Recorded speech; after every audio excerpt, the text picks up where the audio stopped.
3 युवक थे, जो कि एक साउथ इंडियन हमारा यहाँ जो ट्रांसपोर्टर का काम करता था, सी सुब्रमण्यम स्वामी, उसके ऊपर 3 गोलियां चलाई थी, जिससे वो घायल हो गया था, जिसको हॉस्पिटल शिफ्ट करवा के वो अभी उपचार अधीन है।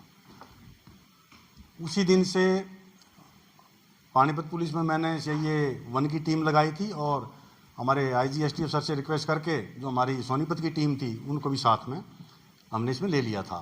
तो कल बीती रात जौन ननकला के एरिया में, इसराना थाना का जो एरिया पड़ता है, उसमें तीनों जो युवक जो मोटरसाइकिल पर हमने फुटेज चेक की, उसमें आइडेंटिफाई किए थे, इन तीनों को पुलिस ने इंटरसेप्ट किया, लेकिन इन्होंने पुलिस पर फायरिंग की। तो जवाब में पुलिस ने फायरिंग की तो 2 युवकों को गोली लगी है, उनको एडमिट करा दिया है और उनके नाम हमारे सामने आ गए हैं। उनका क्रिमिनल रिकॉर्ड जो है वो भी ले लिया हमने। एक तो सुनील है, एक प्रिंस है और एक नाबालिग लड़का रोहतक का है। जो सुनील और प्रिंस है, इनके ऊपर 3 केस ऑलरेडी पानीपत में दर्ज हैं और इनका जो सहयोगी है, जो इनको चला रहा था, जो इनको गाइड कर रहा था, वो बाहर है। उसका नाम भी आ गया हमारे पास, सीलू नाम है उसका, वो भी धार का है और ये पीछे अक्टूबर के महीने में बाहर गया है। तो उसको लाने की प्रक्रिया भी अब हमारे एसटीएफ की जो टीम है, वो जो डिस्ट्रिक्ट पुलिस है, वो मिलकर उसको वापसी लाने का भी प्रक्रिया शुरू हमने कर दी है।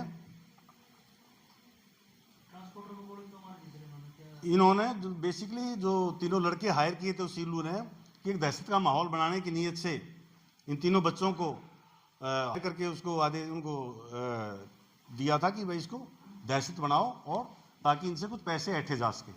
पीछे 1 साल पहले भी कुछ जो बात पता आई है, इससे जो घायल है, जो भी हॉस्पिटलाइज है, जो हमने जिसमें एफआईआर दर्ज की 307 केस की, इससे भी कुछ 2 लाख रुपए के आसपास इन्होंने लिए हैं। अभी भी उससे कुछ कोई डिमांड की थी या नहीं की थी, वो अभी हमने इनको अदालत में पेश करके इन पर रिमांड लेंगे और डिटेल में इसमें हम आगे इन्वेस्टिगेशन करेंगे। बाकी जो संभालखा में भी केस हुआ था, उसमें भी मकसद यही था, जो वो हमारा संभालखा मंडी में जो मिठाई की दुकान वाला राजेंद्र है, उसकी से भी कड़ी इसकी थोड़ी जुड़ी हुई है सीलू की। तो दोनों केस में हम इसको जोड़ के देख रहे हैं।